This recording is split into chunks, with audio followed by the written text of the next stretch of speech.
Hello, and welcome to this edition of Food Waste Matters. It's brought to you by Honey and Fox, sponsored by the Fight Food Waste CRC.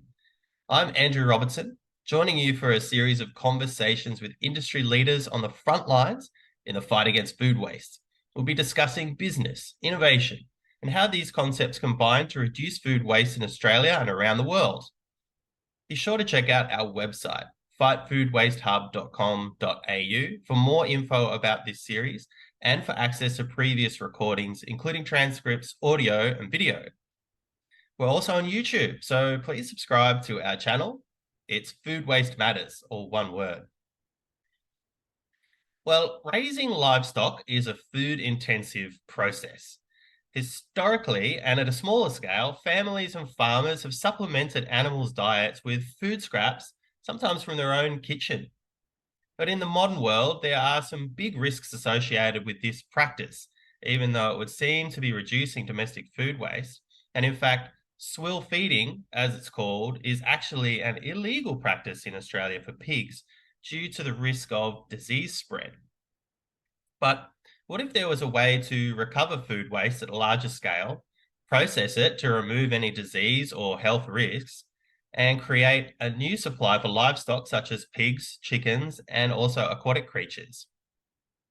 Food Recycle International is rolling out a patented technology around the world that combats food waste and enhances food security by doing just that.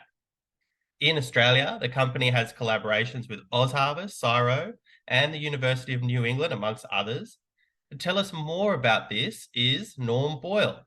He's the CEO of the company and also the inventor of the technology. So welcome, Norm. Good morning, Andrew. How are you today? I'm well, thanks. And I'm really interested to hear more about the solutions that you have. But first, I wonder if you can give us an understanding of the food waste problem. I think it's always worth going back to this problem and then tell us about how Food Recycle International is helping. Yeah, okay. Well, thank you for having me today. Look, food waste, as we've found out, is a global problem. It's interestingly enough, in some countries where you think it may not be a problem, such as India and Vietnam, it's actually a bigger problem because the logistics for transport of food is in some of those places quite poor. So the food waste is actually greater in those places than, in fact, it is in Australia and places like America. Of all food that is produced, as much as 35% goes to landfill and or is wasted in some way. For our statistics and work, we get most of our information from governments, because governments do a lot of work in this area to analyse and understand food waste. Well, we work on a figure of around 30% of all food that's produced is actually wasted. Yeah. The majority of that food waste goes to landfill. The go-to solutions are pretty much anaerobic digestion, which creates a gas which can be used. And the other go-to solution is composting. Even with a lot of work in Australia around composting, mainly through the home FOGO type composting, we're still only keeping about 7% of all food waste out of landfill. So if you look at the global situation, it contributes about 8% to global warming. If we were able to capture the food waste and take it out of landfill, we would save a lot of greenhouse gas emissions. That's the first thing. The second thing is that if we convert it into animal feed, we then free up the raw ingredients, which are basically traded commodities: wheat, soybean, barley, corn. Those materials are traded around the world, usually in shiploads, to produce animal feed for animals such as poultry, pigs, and aquaculture feed. So if we can take this food waste material and successfully feed it to animals in those three categories, then we free up those raw ingredients so that people can use that material back for food. The wheat could be used for making bread, and in some countries that can be a critical factor for food security, if you understand where I'm coming from. So about 5 or 6 years ago, Food Recycle patented some technology. Now, we needed to think outside the box a bit here, because perfectly good food on the restaurant table tonight, when you or I are eating it, it's perfectly good food. And 10 minutes later, when the scraps or the preparation materials are put into a bin, all of a sudden it's waste. It was perfectly good food 10 minutes earlier. So we need to rethink that whole idea about the waste. It's really, what we're really doing is we're actually repurposing food waste, and we're just putting it further down the food chain. So if we were to collect food waste from a restaurant that's worked maybe breakfast, lunch and dinner, and closes at 11 o'clock at night or 12 o'clock, and a truck picks up that food waste early that next morning, within a couple of hours, we can have that processed into a dry, granular, biosecurity safe, shelf-stable ingredient that can go into making a poultry, pig, or aquaculture feed. Now, the secret to the technology is that in the past, the world has put all this material together and they call it swill. So it just all gets dumped together. The bakery goes in with the restaurant, and the restaurant goes in with the hospital food waste. And so it just becomes a big mishmash and no one knows what it's all about. What Food Recycle does is it collects food waste streams from such sorts of sources as restaurants, cafes, retirement villages, hospitals, bakery waste, supermarkets, farm waste, abattoirs, and food manufacturers. There's hundreds of different food manufacturers out there that all create waste when they're making a food product. Biscuit manufacturers, even chocolate manufacturers. So the secret is that if we keep those food waste streams collected separately, process them separately, and store them as a dry granular powder, analyze their nutrient and amino acid values. The amino acids are important in animal feed.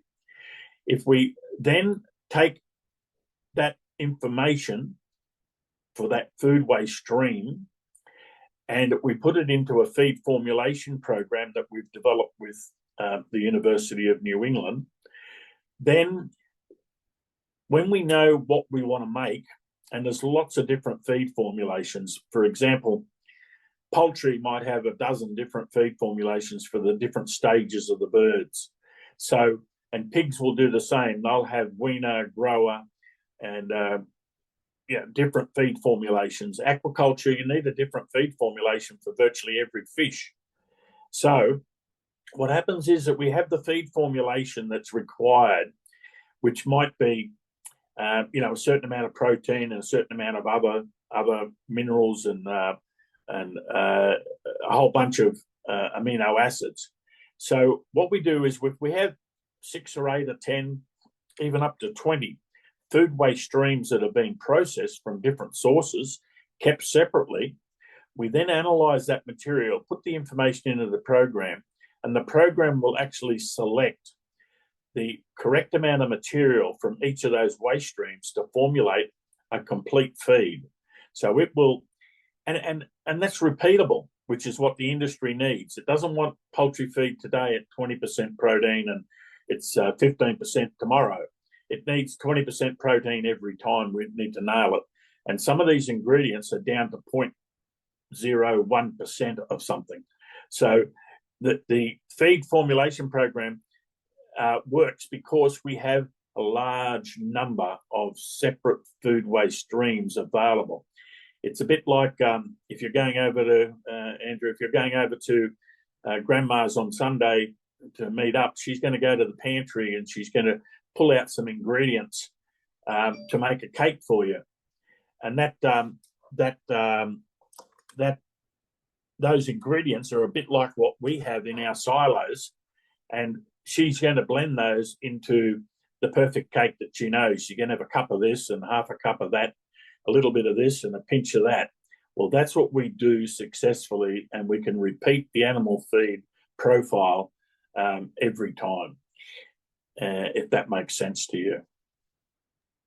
Yes, that does make sense. And as you mentioned, it's so important to get the right balance for the different stage of growth of the animal and indeed between different species. You mentioned there are quite a few different varieties of feed that the process makes, and certain waste streams are more appropriate to the production of those products than others. How do you go about accessing those waste streams? You mentioned there's quite a few things like restaurants, of course, the places like hospitals and so on. How do you set up the access, and where do you process? Do you process centrally, bringing all that waste to you, or do you have a more distributed processing model? It's a really good question, because initially, when you talk to people in the industry, you talk to people that are growing animals, they're really good at that, and they're horrified at the idea of collecting food waste. If you talk to people that are in other industries, they're also horrified. So the very, very interesting thing is that we're talking about commercial food waste here. Okay, we're not talking about home food waste. The quantities are quite small, and those materials are far better off going into FOGO for composting, etc. But the federal government has identified about 3.5 million tonnes of commercial food waste in Australia that is suitable, completely suitable for animal feed. Okay, so we have a conversion ratio of about 50%. Okay, so if we take 1 tonne of food waste, we can get a half a tonne of animal feed. Okay, and and I'll come back to the collection side in a moment. But if you think about this for a minute, if the world produced 100 kilos, just 100 kilos of food, just 100 kilos, we know, and it's not me saying it, we know from all the statistics that 30 kilos of that food will be wasted. If Food Recycle takes that 30 kilos of food waste, it can produce 15 kilos of, for example, poultry feed. Now, if I take that 15 kilos of poultry feed, and we're talking now, we're into our 3rd day. The food was made on day 1, the waste was produced on day 2, the poultry feed was made on day 3. On day 4, if I feed that 15 kilos of poultry feed to chickens, I'll get 125 eggs, or I'll get 10 kilos of chicken meat. So let's look at the reverse to that. If I say, right, okay, we're going to compost this. If I'm going to compost it, I'll put it out, and it'll take me about 30 days to compost it. I then need to put it onto a farm somewhere, onto the land. I need to put some seeds in the ground. I need to either irrigate or hope it's going to rain. I need to harvest the crop. I then need to feed it to the chickens. It's about a 12-month cycle. So if I compare the composting to improve the land to get the wheat that I would have got anyway, the improvement factor is let's call it 10%. I might get 10% more wheat, but I've produced 125 eggs in 4 days. So it's extremely powerful if you're using the material for what it was originally designed for, not turning it into something else, into compost, for example. And I'm not trying to knock the composting industry. It's got a place. But if I convert food into food, which is food waste into food for chickens, as an example, that's the shortest route to getting an end result that's highly acceptable. And it's all about the highest and best use of a material. And that's what the recycling industry has struggled with for the last 30, 40 years, is how to, you need subsidies all the time to get a successful recycling business going. You don't need any subsidies for this, because the food waste, which you generally get paid to take away, is actually producing highly profitable results, because instead of having to buy wheat at $300 or $400 a tonne to make a poultry feed, instead of buying soybean at $1,100 a tonne to make poultry feed, the restaurant is actually paying you to take this material away. And the other really interesting answer to your original question on collection is that at a commercial food waste level, somebody is collecting that food waste every single day right now. So we don't have to reinvent that wheel. We just have to be the person collecting that food waste, because the restaurants don't leave it sitting in the restaurant for days at a time. It's got to be gone every day. Food manufacturers don't leave that around. The abattoirs don't leave all the bone material and all the offcuts laying around for days at a time. It's got to go out of their premises and somewhere every single day. So we're not really reinventing the wheel. There are some smart technologies that we've patented for the collection, reinvented the collection process a little bit, with some smart lids for bins and some smart collection ideas for trucks and things like that. But essentially, the existing infrastructure can be utilised to take that food waste, and essentially what you're doing is, instead of taking it to landfill, you're taking it to a production facility where it can be processed. The thing that is somewhat important is that if we can get food waste producers to keep their general rubbish out of it, because what's happened is that it's become a general waste thing. People just put it all together and throw it out. So there are a lot of people separating their food waste now from general rubbish. It's not completely essential, because our production facility can depackage food, for example. It depackages, takes the food out of packages from, say, Woolworths, for example. But if there's some serviettes and there's some bits and pieces, even if a knife or fork drops into the food, or even a plate, our machines will take that out. But we don't want to be in the rubbish separation business if we can avoid it. Now, the goodwill in the industry is tremendous, and you speak to people and say, "Look, we'd like to collect your food waste, and this is what's going to happen to it, and it's not going to go to landfill and create methane and go into global warming." Then the University of Western Sydney did a survey for us on 35 restaurants, and 17 of those were actually paying more to their waste provider if they guaranteed it would go off to composting or somewhere else other than to landfill. So there's a lot of goodwill in the waste industry to do better than what we're doing. Well, that's really interesting. It sounds like you've got an extremely efficient solution there that supports food security, helps us reduce food waste, and also there's that emissions reduction angle that you mentioned. I'm interested in also some of the other challenges, and you mentioned this earlier, and the one I'm interested in is biosecurity. Now, as you know very well, the problem in the past with swill feeding, or taking food scraps and feeding them directly to animals like pigs, is that it introduces a pretty high risk of disease spread. Can you tell us a bit more about that problem and how your technology neutralizes it? Yeah, that's a fundamental problem. Even the existing pandemic we've just gone through came from a wet market, and that's essentially a food market. So food and food waste can carry diseases. There's no question. So during this research and development period of 5 or 6 years, we've had to address the safe provision of food waste converted into animal feed. So we've had to work, unfortunately, which is pretty common in Australia. Each state has slightly different regulations. So we've had to work with every state and territory in Australia to get those regulations for the provision of food waste converted into animal feed and provided to industry. And there are regulations around that we need to meet. We employed a gentleman who you can find on our website, a guy called Ron Glanville, a really terrific guy.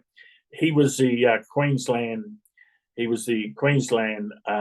chief vet and biosecurity officer for 40 years. He's been awarded by the federal government for his work in biosecurity, keeping Australia safe from all sorts of diseases. So he's on our panel. He designed our biosecurity protocols, what we call production biosecurity protocols, and the general protocols for the provision of the feed safely to animals. As a by note, it's quite interesting. There are some chemicals that are used by farmers on crops, for example, that at certain levels are appropriate for humans to consume. So in other words, they've sprayed the cabbages. It's okay for us to consume, but it's actually not okay for animals. So it's a bit of a paradox. It's just that no one's actually addressed it. So there was a lot of work had to be done.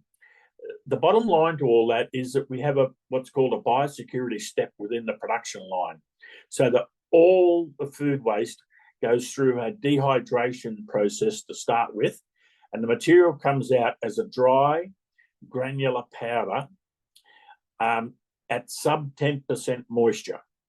At sub 10%, the microbial activity is almost stopped in the material. It's a bit like your Weet-Bix. It doesn't go off. A bit like your cornflakes. That type of material is all low in moisture content.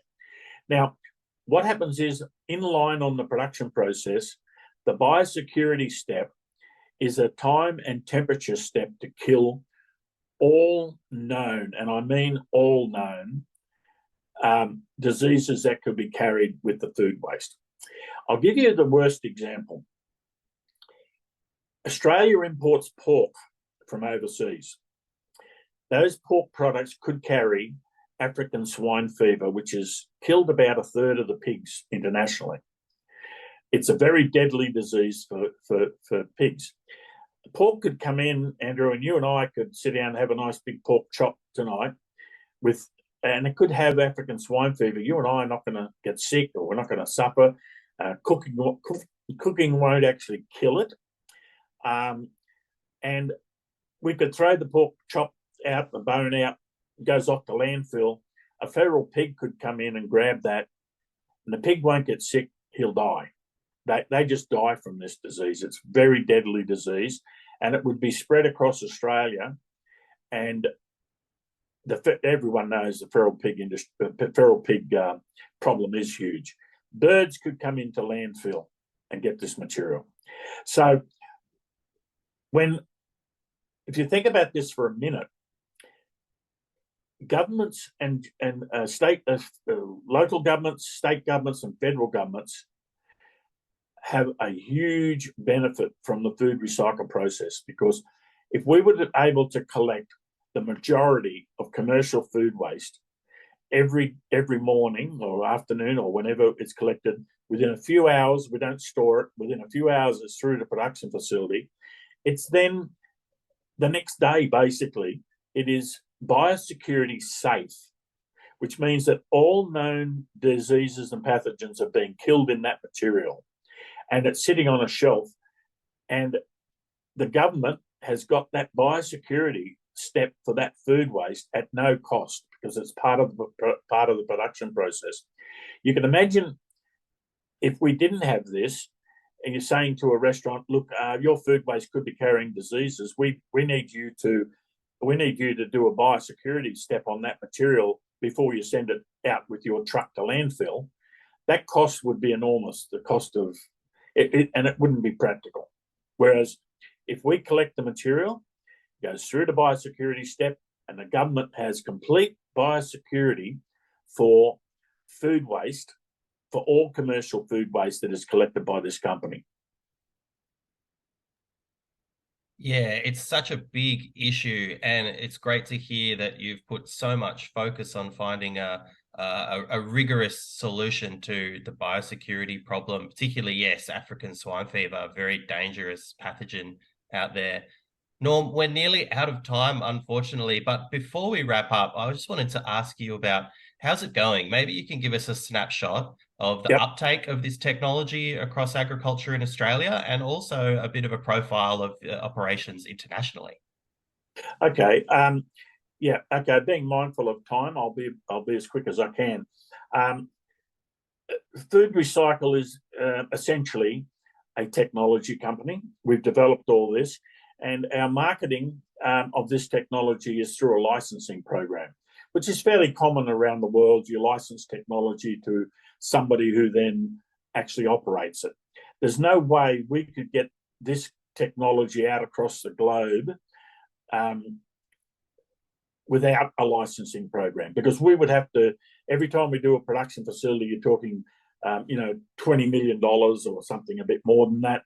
And you need, in Australia alone, we need at least 25 to 30 production facilities, standard production facilities. So we have a standard size facility. That facility produces, can produce at maximum output 100 tonnes of poultry feed per day, or 30,000 tonnes per year, and utilises 200 tonnes of food waste every day.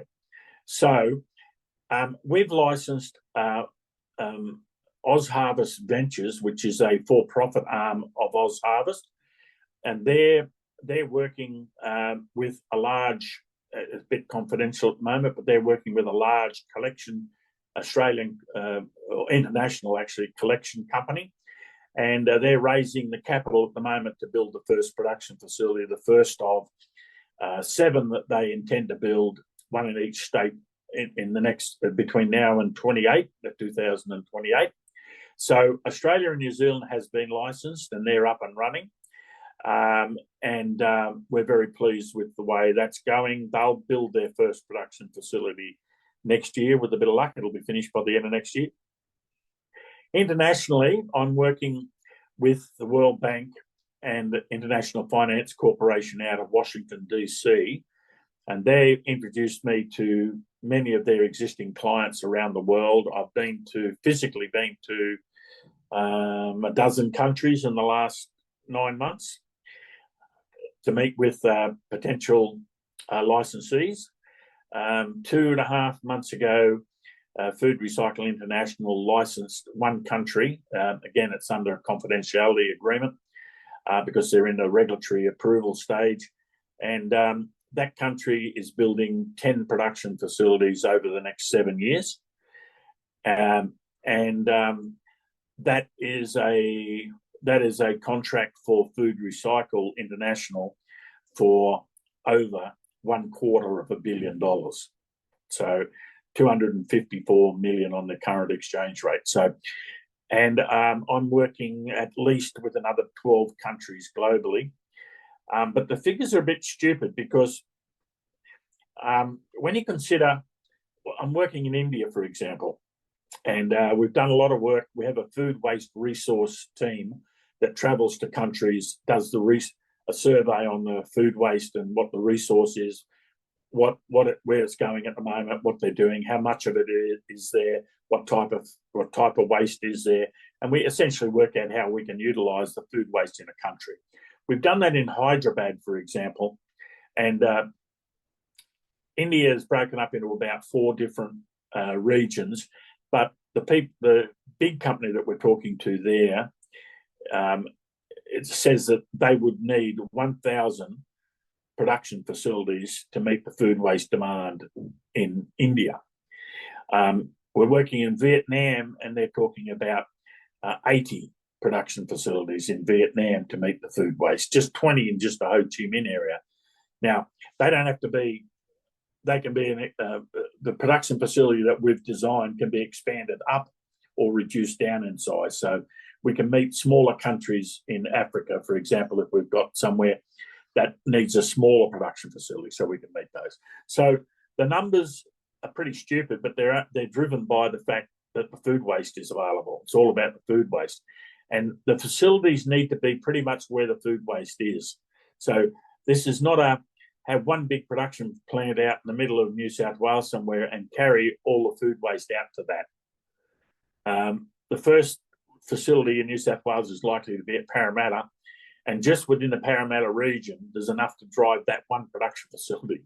So just within, a 10-kilometre radius of that facility, there's enough food waste to drive that one production facility. So you can imagine all of a sudden you need these sort of all around the place, collecting it's all about the demographics and the geographics of a particular region and what food waste is within that region. You might have an abattoir, and they could be slaughtering 100 cows a day, or steers.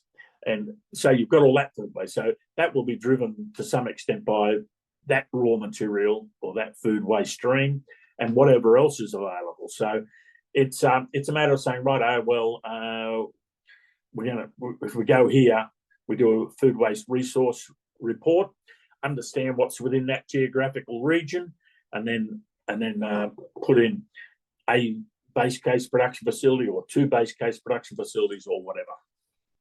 Well, it sounds like the potential for uptake around the world is just huge, and I'm glad to hear that there's so much interest out there. It sounds like this technology has a very bright future, Norm. Yeah, well, at the moment, it's the only go-to solution. And as I mentioned earlier, we're patented on that, and we're patented in more than 140 countries at a great cost, by the way. That's just the way it is. And as we've developed the production facilities, we've also developed some production technologies that we've patented as well. So we're well protected from a technology point of view, which is good for Australia. This sort of stuff usually leaves the country and we buy it back later. But in this case, Australia is exporting it. So we're very happy about that. Well, we might have to catch up with you in a future episode of Food Waste Matters to see how it's all going. I know you're really busy, so I'm going to have to wrap it up for you there and let you go. But I just want to say thank you so much for joining us today, Norm. My pleasure. Thanks for having me with you. And if subscribers would like to know more about Food Recycle International, just visit their website. It's www.foodrecycle, it's one word, foodrecycle.com. And thank you, everybody, for joining us in this edition of Food Waste Matters, which was brought to you by Honey and Fox, sponsored by the Fight Food Waste CRC. The Food Waste Hub is for everybody who is interested in reducing food waste. Please invite your colleagues to sign up to our mailing list and get notified when new content is published. Just visit our website, www.fightfoodwastehub.com.au. And don't forget to subscribe to our YouTube channel, Food Waste Matters. If you want to get in touch with us here at the Hub, please send an email to hello@fightfoodwastehub.com.au. And we'd love to hear from you with feedback, comments, or questions. But until next time, keep up the fight.